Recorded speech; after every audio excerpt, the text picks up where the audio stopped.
Guys, nandito po ako ngayon sa isang pinakamaraming tanim na ang tawag sa amin dito, abalong.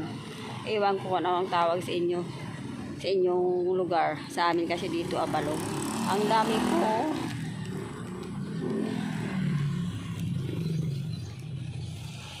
Super marami.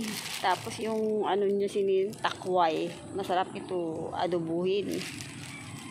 Kahit yung umbos niya, pinakabata niyang dahon, masarap din sama sa paksiw ng isda.